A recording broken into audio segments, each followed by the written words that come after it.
ৰিলিফৰ কাৰণে হাহাকাৰ লাগিবলগীয়া হয়। এতিয়া ৰিলিফৰ কাৰোবাৰ মনত পৰিছেনে বাৰু? পৰিছেনে বাৰু কওকচোন? মই বিচাৰি কৈছো নেকি বাৰু? এইটো কাম কোনে কৰিলে? পীযুষ হাজৰিকাই কৰিলে, নহয় জানো?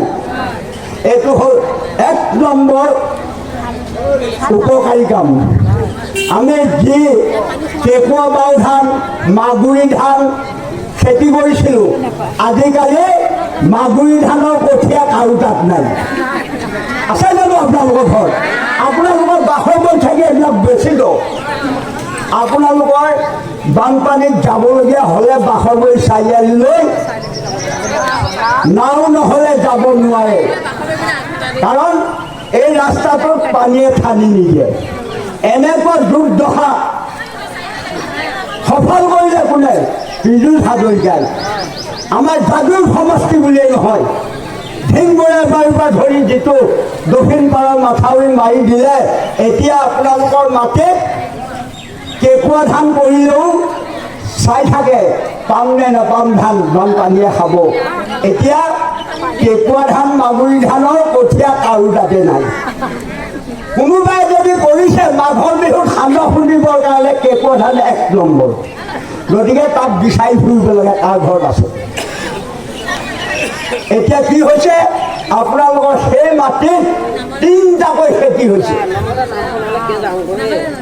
এতিয়া বুৰু খেতি কৰিলে, বুৰু খেতি কৰাৰ পিছতে শালি খেতি কৰিব, শালি খেতি কৰাৰ পিছতে মাকৈ, সৰিয়হ এইবিলাক খেতি কৰিছে। এবিঘা মাটি, একেডৰা মাটিতেই 3টাকৈ খেতি আপোনালোকে ইনকম কৰিব পাৰিছে। এই কামটো কোনে কৰিলে? পীযুষ হাজৰিকাই। কিন্তু কংগ্ৰেছ চৰকাৰে 55 বছৰে এই কামটো কৰি দিব নোৱাৰিলে। আৰু আমি সকলোৱে আমি মৰিগাঁও সমষ্টিত আছিলোঁ। আজি 2টা বছৰ হৈছে জাগীৰোড সমষ্টিলৈ অহা, কিন্তু আমি জাগীৰোড সমষ্টিত এইবাৰহে প্ৰথম ভোট দিম। আমি ভোট দি পীযুষ হাজৰিকাক ইয়াৰ আগৰবাৰ জয়যুক্ত কৰা নাছিলোঁ, কিন্তু যেতিয়াই জাগীৰোড সমষ্টিত আমি আহি গ'লোঁ, যদিও আমি ভোট দি তেখেতক জয়যুক্ত কৰা নাছিলোঁ, ভোট দিয়া সকলত থাকি আমাক বেছি মৰম কৰে, বেছি মৰম কৰে। কাৰণ চাওক, চৰকাৰে দিয়া স্কিমটো বাদ দিয়ক, চৰকাৰে দিয়া স্কিমটো গোটেই অসমে পাইছে, কিন্তু তেখেতৰ নিজা স্কিম কেইটামান আছে। এই স্কিম কেইটা হ'ল কি, কাৰোবাৰ ঘৰত মানুহ মৰিছে, আমি যেনেকৈ গাঁৱৰ মানুহ মৰিলে খবৰ ল'বলৈ যাওঁ, বা চিকাগোত যদি মানুহ মৰে, বাসৰ গৈ কোনোবা মিটিং থাকিলে খবৰ ল'বলৈ আহে, তেনেকৈ জাগীৰোড সমষ্টি গোটেই মানুহ তেখেতৰ মিতিৰৰ নিচিনা। মৰাৰ লগে লগে তেখেত যদিও আহিব নোৱাৰে, তেখেতৰ নিজাববীয়া যি মানুহ ৰাখিছে সহায়কাৰী, তেখেতলোকক পঠাই দিয়ে 3000কৈ টকা। পাইছে নে আপোনালোকে? এইটো কিন্তু চৰকাৰৰ স্কিম নহয়, তেখেতৰ নিজৰ স্কিম। আকৌ কাৰোবাৰ ঘৰত বেমাৰী হৈছে, বেমাৰত পৰিছে, চিভিলত নি পিনে বেডত ৰাখিছে, আৰু কোনোবাই যদি এতিয়ালৈকে কৰা নাই, মই শিকাই দিছোঁ, কেতিয়াবা চকুৰ অপাৰেশ্যন কৰিবলৈ গ'লেও কৰিব দেই এইটো কাম। চিভিলত বিছনাত পৰি আছে, চেলাইন লগাই থৈছে, তেনেকুৱা ফটো এখন যদি মাৰি আপোনালোকৰ যিবিলাকৰ গাঁৱতে লিডাৰ আছে, তেখেতলোকৰ নম্বৰত এই ফটোখন পঠাই দিব মোবাইলৰ যোগে। 3000 টকা আপোনাক বেডত দি আহিব। যদি বোলে নাই, কালিলৈ মানুহজন গ'ল, ঘৰত দিবহি।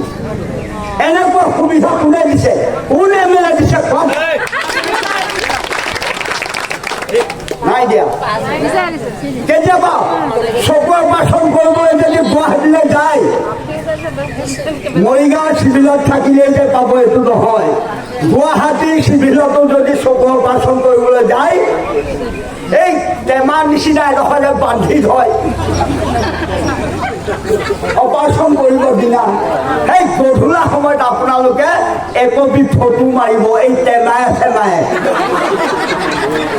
তেতিয়া আপোনালোকৰ লিডাৰসকললৈ এই ফটোখন পঠাই দিব। 4,000 টকা পাব, 4,000। মই নিজেই পাইছোঁ 4,000 টকা। এয়া স্কিম চৰকাৰৰ নহয়, তেখেতৰ নিজা স্কিম। এনেকুৱা এজন মানুহক যদি ভোট নিদিয়ে আৰু কি কি পাইছে মই কি ক'ম, সকলোৱে জানে। আপোনালোকে পাই আছে, মই পোৱাটো কথা নহয়। আপোনালোকৰ ল'ৰা ছোৱালী কিতাপ লাগে, বহি লাগে, এডমিশ্যন দিব লাগে, চৰকাৰে কৰি আছে। এইটো দায়িত্ব কাৰ আছিল? আপুনি ল'ৰা তুলিছে, ছোৱালী তুলিছে, আপোনাৰ দায়িত্ব ল'ৰা ছোৱালী ভাল কৰা। বিজু হাজৰিকাৰ দায়িত্ব আছে নেকি? আছে। কিয় আছে? মোৰ মানুহ সেইখিনি।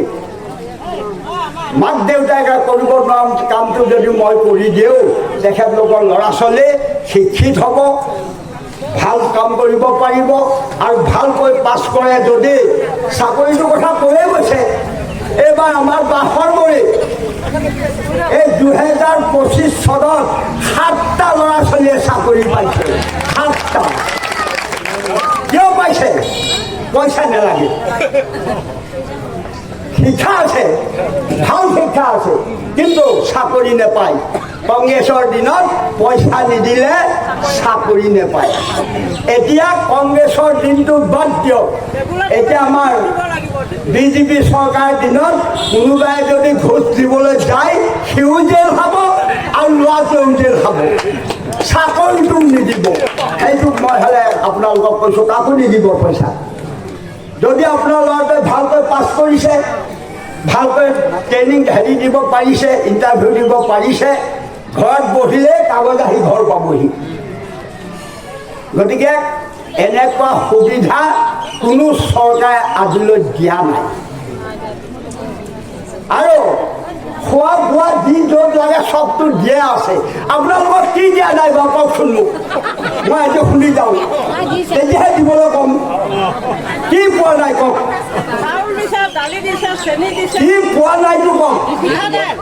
লোকক ক'বই নোৱাৰে আপোনালোকে কি দিয়া নাই।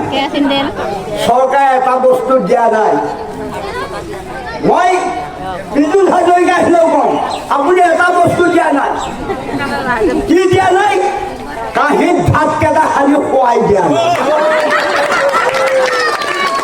এইটো বাহিৰতো চব দিছে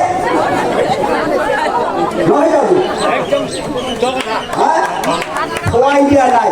কিন্তু এইবাৰ যদি জিকে, মই কম, যিসকল বেমাৰী মানুহে নিজে খাব নোৱাৰে, পাৰিলে এজন মানুহ দিয়ক, তাক খুৱাই দিবলৈ, নহয় জানো? ইফালেতো চব বস্তুৱে দিছে। গতিকে আইসকল, আৰু ক'বলৈ ইচ্ছা গ'লেও ক'বলৈ মন নোযোৱা হৈছে। আপোনালোকৰ ৰোগৰ দুৰ্দশা দেখা পায়। মই দিনটো চিয়াৰিব পৰা মানুহ, আকৌ দেওবাৰে আকৌ চিঞৰিবলৈ মাতিছে। সৰুবাৰী দলিয়াৰ মাজৰ পথাৰ আকৌ বহুত দিছে, আকৌ মাতি গৈছে বুঢ়াটো। শদিয়াৰ পৰা ধুবুৰীলৈ, বৰাকৰ পৰা ব্ৰহ্মপুত্ৰলৈ সকলোৰে মাজত চিনাকি এটা নাম প্ৰাতঃ টাইম। থলুৱা ভাষা, কৃষ্টি আৰু সত্য বাতৰিৰ আধাৰত প্ৰতিষ্ঠিত খবৰ প্ৰাতঃ টাইমৰ প্ৰতিটো বা বাতৰি পুংখানুপুংখভাৱে চাবলৈ Facebook, YouTube, website, Twitter, Instagram আৰু ব্লগাৰ পেজত লাইক আৰু ফ'ল' কৰক।